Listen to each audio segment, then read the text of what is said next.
उठ करके सत्संग में आना विष जैसा लगता है, लेकिन उठ के आ रहे हो तो इसका फल अमृत होगा। ब्रह्म मुहूर्त में सो रहे हैं, जीवन बर्बाद कर रहे हैं। अरे ब्रह्म मुहूर्त में उठिए, स्नान कीजिए और सच्चिदानंद भगवान में चित्त को जोड़िए। ये विष जैसा लगता है, परिणाम अमृत जैसा होता है। तीसरा, 24 घंटे में 1 घंटे का तो एकांतवास करना सीख ही लो, चाहे गृहस्थ हो चाहे कोई भी हो। 1 घंटे हमसे कोई बात नहीं करेगा, अपने दरवाजा बंद, थोड़ा 1 घंटे कोई ऐसा समय निकालो जिसमें चित्त को केवल श्री कृष्ण से जोड़ो, प्रियाजू से जोड़ सको।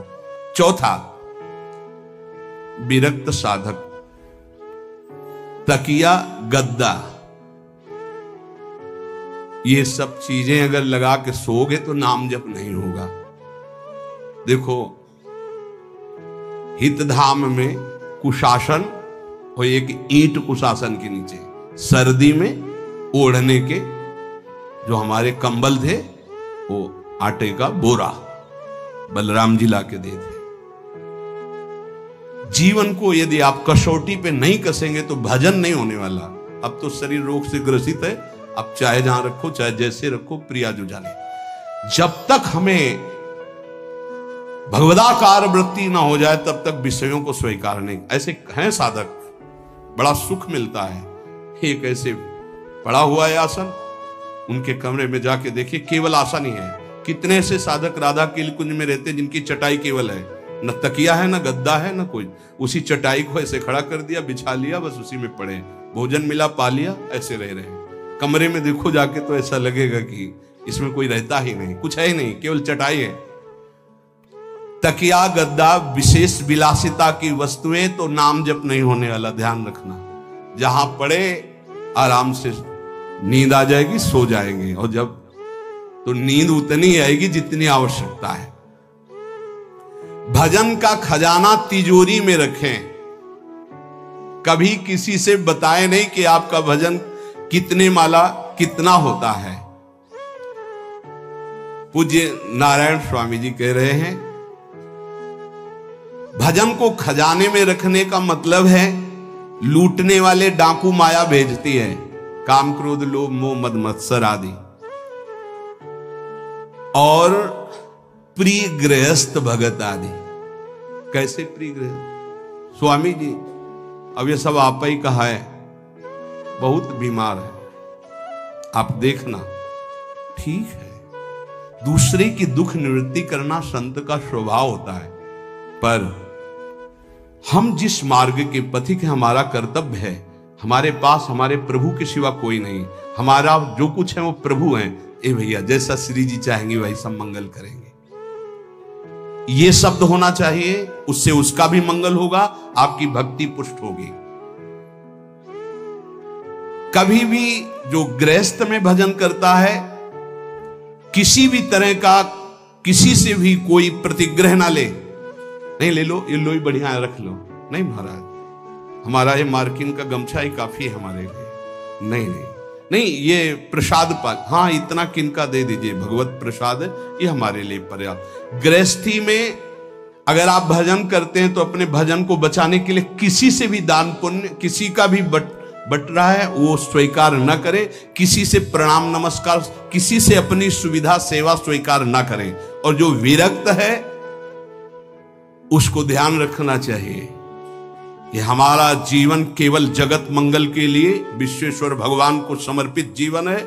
ना हम किसी को शाप दे सकते हैं, ना किसी को वरदान दे सकते हैं। सेवक स्वामी की इच्छा को देखता है, ऐसा ऐसा, हाँ प्रियाजू की जैसी इच्छा होगी वैसा। नहीं, आप ऐसा नहीं, प्रियाजू का बस जबान से कभी ना किसी के प्रति शाप का, और ना हरिराम व्यास जी ने कहा है कि शाप और वरदान हमारे स्वामी की, तो हमें हर बार में यही बोलना है, जैसी प्रियाजू की इच्छा, जैसी श्यामाजू की इच्छा। नहीं, आप कुछ कह दीजिए तो राधा राधा राधा, नहीं कैसे मंगल होगा, आशीर्वाद दीजिए राधा राधा राधा, बहुत संभाल के। महात्माओं को इस बात में सावधान रखना चाहिए कि ये माया ममता का रूप धारण करके तुम्हारी तिजोरी को खाली कर देगी।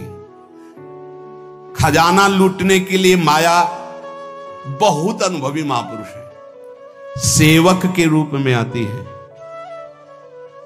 खास सेवक बनकर। आज तक जहां दगा हुआ है तो खास से हुआ है। जब वृक्ष कटने लगे तो आपस में बात की, भाई ऐसा कौन आ गया जो हमें काट सकता है? बोले हमारा कोई मिल गया। तो कुल्हाड़ में जो बेट है ना, बोले मिल गया कोई हमारा। खास बन करके आती है माया, सेवक सेविका रूप लेके। बहुत अनुभव की बात महापुरुषों की, मान लीजिए विरक्त जनों के लिए खास बात है। सेवक सेविका रूप रख करके माया आएगी। इसके बाद अगर आपने स्वीकार किया, फिर तुम सेवक होगे, वो स्वामी होगी। समझ रहे हो? बहुत अंदर से इस बात को समझ लीजिए। अगर आपको भगवत प्राप्ति करनी है तो जब तक शरीर में श्वास रहे, सेवा मत स्वीकार करना किसी की। कपड़ा धुलाना, खाना पीना, भीख मांग के खाओ, भिक्षा अन्न, या आकाशवृत्ति से जियो। जैसे मना ना कपड़ा धो पाओ तो उतने पहनो जितना धो पाओ। किसी को अपनी सेवा में प्रवेश मत होने दो। अपने शरीर की सेवा, अपने जीवन की सेवा जब तक श्वास है तब तक स्वयं करो, नहीं तो तब लग जोगी जगत गुरु, जब लग रहे निराश, जब आशा मन में भई, जब गुरु और जोगी दास। इसलिए होश में परमार्थ के पथिक को कभी किसी की सेवा नहीं लेनी चाहिए, कभी किसी को सेवक नहीं बनाना चाहिए। भगवत भाव से नेकी कर दरिया में डाल, उपदेश दे दिया, चल अपने मार्ग में। जीवन की ये बात हमारी अनुभव की मान लीजिए। अगर निर्विघ्न पंथ निर्वाह करना है तो कभी किसी को यहां सेवक न बनाया जाए। सेवक सेविका के रूप में स्वीकार करने वाले साधु का हृदय आग की तरह जलने लगता है। जो जिंदगी भर निश्चिंत और निर्भय रहा, उसे भयभीत और चिंता युक्त होना पड़ता है। चैप्टर ही हमारा नहीं है, हमारा मार्ग अध्यात्म मार्ग है। चाहे गृहस्थ हो चाहे विरक्त हो। एक पत्नी व्रत धारण करने वाला गृहस्थ ब्रह्मचारी ही माना जाता है। जो केवल संतानोत्पत्ति के लिए गृहस्थ क्रिया करता है, उसे ब्रह्मचारी ही माना जाता है। नाम जप करते हुए अतिथि सेवा, परिवार का पोषण, वो साधु ही माना जाता है। हमारे मन में जो भोगों की स्फुरणा होती है, उसके कई कारण होते हैं। एक तो होता है संचित पाप राशि जो पूर्व में जमा है, प्रायः इसी से भोग स्फुरणाएं होती। दूसरा संग से होती। आपकी पाप राशि से स्फुरणा ना हुई तो कोई भोगी पुरुष ऐसा मिला, परमाणु होते हैं। पूज्य श्रीधर बाबा की कुटिया में जब जाते थे, आप सच्ची मानिए, घुसते ही ऐसा लगता जैसे मशीन फिट कर दी गई हो। मंत्र एकदम रफ्तार से चल पड़ता। और जे 8 बजे रात्रि के जाते थे चरण चापने, जे ही उनके चरणों को स्पर्श करते, ऐसा लगता हम किसी दिव्य भावलोक में बैठे। क्यों? उनके परमाणु नाम जापक संत, रात दिन नाम जापक। ऐसे परमाणु उनकी हर वस्तु में, कोई भी वस्तु उनकी छू के एक दिव्यता थी उसमें। ऐसे ही जैसे वो रात दिन भजन में लगे तो उनकी हर वस्तु में परमाणु, ऐसे ही रात दिन जो भोगों में लगे उनकी हर वस्तु में भोग के परमाणु हैं।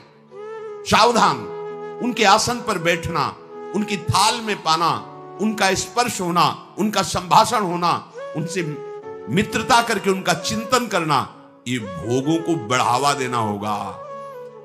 इसी को विपरीत देखो संतों के प्रति, उनके समीप बैठना, उनका जूठन पाना, उनको देखना, उनसे संभाषण करना, भजन का बढ़ावा होगा। देख लेना। पूर्व संचित पापों से जो स्फुरणा होती है, उससे बहुत सहजता में बचा जा सकता है। लेकिन प्रगट कुसंग से जो स्फुरणा होती है, इससे बचना बड़ा कठिन होता है। पूर्व पापों से स्फुरणा सबके हृदय में होती है जब तक भगवत साक्षात्कार नहीं हो जाता।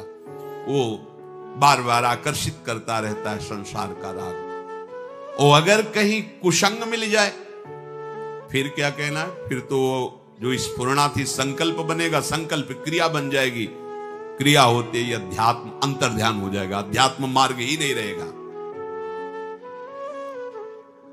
इसलिए कर्म राशि की तो तुम चिंता मत करो, उसे तो भस्म करने के लिए शरणागति समर्थ है, लेकिन कुसंग से बचने के लिए तुम्हारे ऊपर पूरा भार है। कुसंग से तुम बचो। बरुभल बास नरक करताता, दुष्ट संग जनि दे विधाता। गंगा किनारे भ्रमण जब कर रहे थे, वो तरी घाट है, उसके आगे हम जा रहे थे। नया शरीर और वैराग्य, ना कमंडल, ना बिस्तर, ना कोई भीषण सर्दी का समय। एक मार्किन नीचे पहने लाल रंग से गेरुआ, बस लंगोटी, और एक मार्किन बस, कोई नहीं, कोई कमंडल, कुछ नहीं। रोम रोम हर समय सर्दी से व्याप्त रहता। भोजन की व्यवस्था जहां ठाकुर जी कर दे।